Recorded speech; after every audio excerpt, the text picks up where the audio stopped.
Hello friends, welcome back to my channel Rashmi's food corner. कैसे हैं आप सब। आज मैं कच्चे आलू की बहुत ही अमेजिंग यमी और बहुत ज़्यादा क्रिस्पी रेसिपी आपके साथ में शेयर कर रही हूँ, जिसका नाम है हैश ब्राउन।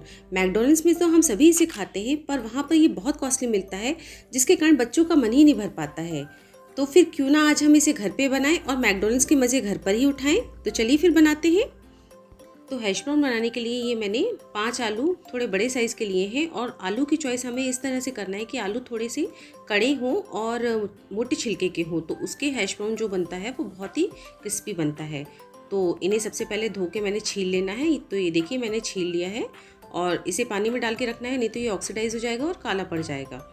और अब इसको हम ग्रेट करेंगे। तो जो सबसे मोटे छेद वाला ग्रेटर होता है, उससे हम इसको पानी में ही डायरेक्ट ग्रेट करेंगे, जिससे कि आलू ऑक्सीडाइज ना हो। तो इस तरीके से मैंने मोटे छेद वाले से पूरे आलूओं को ग्रेट कर लेना है। तो ये देखिए सारे आलू मैंने ग्रेट कर लिए हैं। इस तरीके के मोटे मोटे लच्छे बन चुके हैं। अब इसको हम क्या करेंगे कि 5 से 6 बार पानी से धो लेंगे, ताकि इसका जो पूरा वाइट वाला पानी है वो निकल जाए, जिससे कि बहुत अच्छे क्रिस्पी बनेंगे ये हैश ब्राउन। और अब इसमें से इसको हम और पानी से छटा लेंगे। इसको मैंने 4-5 बार धो लिया है। इसका स्टार्च निकालना बहुत ज़रूरी है।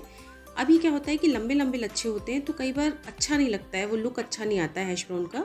तो इन लच्छों को मैं क्या करूँगी, अब इसको बारीक चॉप कर लेंगे। डायरेक्ट पोटैटो को चॉप करना थोड़ा सा मुश्किल होता है सभी के लिए।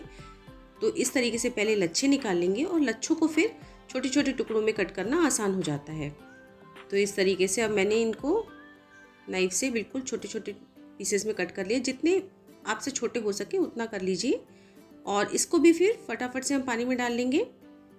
तो ये देखिए, और इसी तरीके से हम दूसरा पोटैटो के लच्छों का बैच भी कट कर लेंगे, और बिल्कुल सेम प्रोसेस से हम सारे लच्छों को बारीक बारीक पीसेस में कट कर लेंगे। और जैसे कट करेंगे हम फटाफट से उसको पानी में ज़रूर डाल देंगे, ताकि वो ऑक्सीडाइज ना हो सके।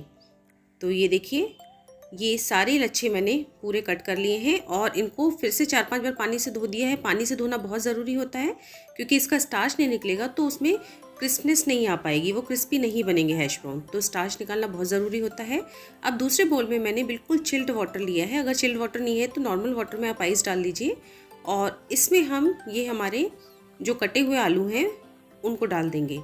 तो ये इसलिए करते हैं ये प्रोसेस, ताकि क्या होता है कि इससे बहुत अच्छे कड़े से हो जाते हैं आलू, और बहुत क्रिस्पी हो जाते हैं हैश ब्राउन। अब इसको फ्रिज में मैंने रख दिया था लगभग 1 घंटे के लिए। फ्रिज से मैंने बाहर निकाला, और इसको अब हम छान लेंगे। तो इसका पूरा पानी हम जितना मैक्सिमम हो सकता है उतना पूरा पानी हम निचोड़ के निकालेंगे। तो एक स्ट्रेनर के ऊपर मैंने कपड़ा रखा, और उसमें ये आलू डाल के अच्छे तरीके से मसल दिया। तो पूरा कट करने के बाद पहले मैंने इसको ठंडे पानी में डाल के फ्रिज में रख दिया था 1 घंटे के लिए। फिर उसमें से निकाल के इसमें पूरा पानी निकाल लेना है। और पानी इसलिए निकालना है क्योंकि जितना अगर पानी ज़्यादा रहेगा, तो इसमें जब हम बाकी चीज़ें मिलाएंगे तो वो हमको ज़्यादा क्वांटिटी में मिलानी पड़ेगी। तो जो पोटैटो का जो एक्चुअल टेस्ट होता है हैश ब्राउन में, वो नहीं आ पाएगा। इसलिए मैक्सिमम पानी हमको इसका निकालना ज़रूरी होता है। तो ये देखिए, इस तरीके से पूरी ताकत लगा के हमने मैक्सिमम जितना पानी निकाल सकते हैं उतना हमने निचोड़ के निकाल लिया है, और काफ़ी पानी इसमें से निकल चुका है। और जितना बचा कुचा पानी है उसको भी हम निकालेंगे। उसके लिए हम अगली प्रोसेस में चलते हैं। तो एक पैन में मैंने 1 टीस्पून बटर डाला। आप ऑयल भी यूज़ कर सकते हैं, और इसमें ये पोटैटोस मैंने डाल दिए। अब मीडियम टू हाई फ्लेम पे हमको इसको फ्राई करना है। फ्राई नहीं करना है एक्चुअली, इसका जितना एक्स्ट्रा वाटर है वो निकालना है। और ये भी ध्यान रखना है कि इस नरम नहीं होना चाहिए, बहुत नरम नहीं होना चाहिए पोटैटोस। और इसमें मैंने 1.5 टीस्पून सॉल्ट भी ऐड कर दिया इसी स्टेज पे, और इसको लगातार चलाते हुए हम फ्राई करेंगे। तो ये देखिए, बस इतना फ्राई होना चाहिए कि हल्का सा सॉफ्ट होना चाहिए। ये बिल्कुल सॉफ्ट नहीं होना चाहिए, समझ लीजिए 50% ही कुक होना चाहिए ये। तो गैस मैंने बंद कर दी है, और अब इसको हम एक बोल में निकाल लेंगे। तो ये देखिए, पकने के बाद भी ये मैश नहीं होना चाहिए, आलू आपस में चिपकने नहीं चाहिए। इस कंडीशन में अलग अलग ही इसके टुकड़े होने चाहिए। अब इसमें हम बाकी चीज़ें मिक्स करेंगे। तो ये मैंने प्रोसेस चीज़ लिया है लगभग आधा कप। इसको हम मिक्स करेंगे। तो ध्यान रखिएगा, यहाँ पे प्रोसेस चीज़ ही लेना है, मोज़रेला चीज़ बिल्कुल मत लीजिएगा, नहीं तो फिर सब पूरा बिखर के रह जाएगा मटेरियल। और इसमें 1 टीस्पून ऑरिगेनो, 1 टीस्पून मैंने रेड चिली फ्लेक्स भी ऐड किया, और इसको अच्छे से मिक्स करेंगे। और फिर इसमें हम बाइंडिंग के लिए दूसरी चीज़ें डालेंगे। तो फिर से मैं बता रही हूँ कि ध्यान रखिएगा, इसमें हमको मोज़रेला चीज़ बिल्कुल नहीं ऐड करना है, नहीं तो ये तेल में डालते साथ ही पूरा बिखर जाएगा। अब इसमें 1/4 कप मैंने चावल का आटा और 1/4 कप कॉर्नफ्लावर ऐड किया। ये दोनों चीज़ें बाइंडिंग में हेल्प करेंगी। और ये सब मिक्स करने के बाद भी ध्यान दीजिएगा कि ये मिक्सचर ना बिल्कुल अच्छे तरीके से आटे जैसा, डो जैसा नहीं होना चाहिए, थोड़ा सा बिखरा बिखरा ही रहना चाहिए, तभी ऐश ब्राउन अच्छे क्रिस्पी बनकर तैयार होते हैं। तो ये देखिए, इसको अच्छे तरीके से मिक्स किया और ये बिल्कुल डो के फॉर्म में नहीं आ रहा है, अभी भी इसके पीसेस अलग अलग ही हैं पूरा मिक्स होने के बाद में भी।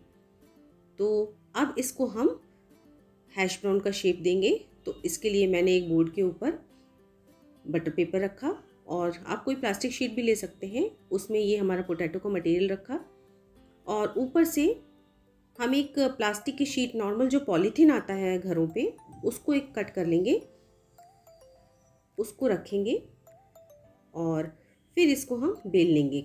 तो हैश ब्राउन थोड़ा सा थिक होता है, मोटा होता है, तो बहुत पतला नहीं बेलना है, मोटा मोटा ही इसको बेलना है। तो ये बहुत डो जैसा फॉर्म में नहीं आया था, इसलिए थोड़ा सा हल्का सा बिखरा रहेगा, इसलिए हम इसके साइड्स को अब कट कर लेंगे। ये देखिए, जो अनइवन से साइड्स हैं उनको हम कट करके निकाल देंगे। चारों साइड्स को मैंने कट करके निकाल दिया है और ये दोबारा काम आ जाएंगे, इसको हम साइड में रख लेंगे।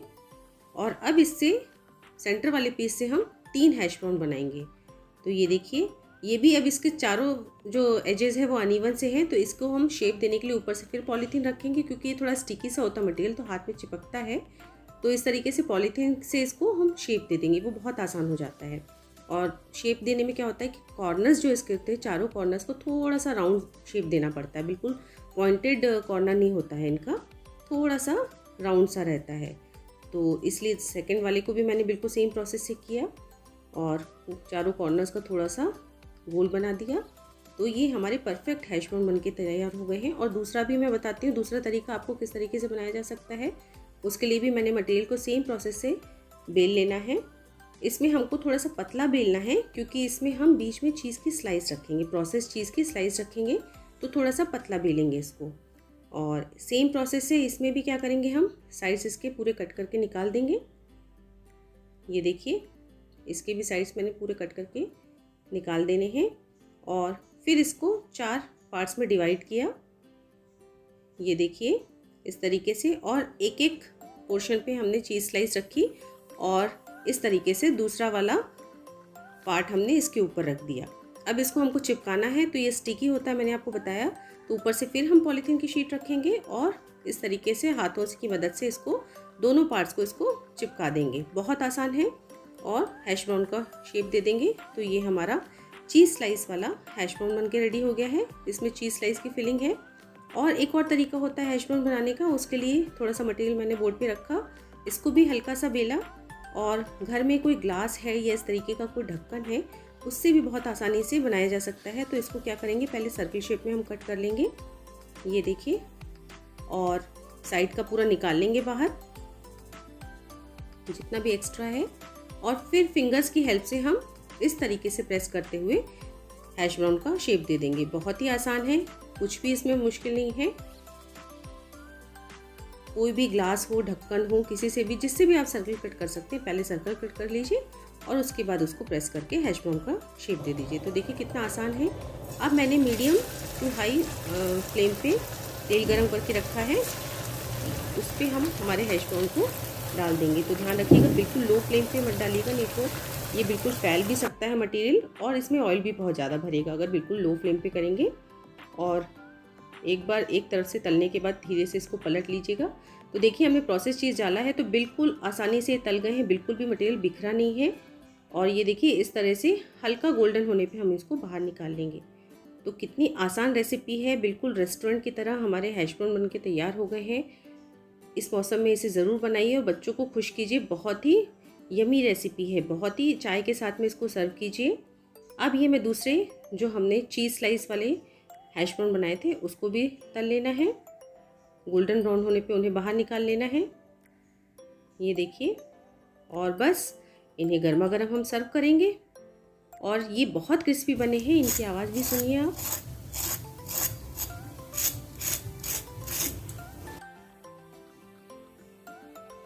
और इन्हें मैं अब तोड़ के भी आपको दिखाती हूँ। अंदर से बहुत ही बढ़िया चीज़ी हैं, जिसमें चीज़ स्लाइस हमने फिल किया था। और वैसे भी हमने मटेरियल में भी प्रोसेस चीज़ मिलाया है, तो इसे ज़रूर बनाइए। आपको ये रेसिपी कैसी लगी? अगर अच्छी लगी हो तो ज़्यादा से ज़्यादा लाइक और शेयर कीजिए। साथ में अगर आप मेरे चैनल पे पहली बार आए हैं तो सब्सक्राइब किए बगैर बिल्कुल भी मत जाइए और बेल बटन भी ज़रूर दबाइए। तो फिर मिलते हैं मेरी एक अगली और नई रेसिपी के साथ। तब तक के लिए बाय बाय।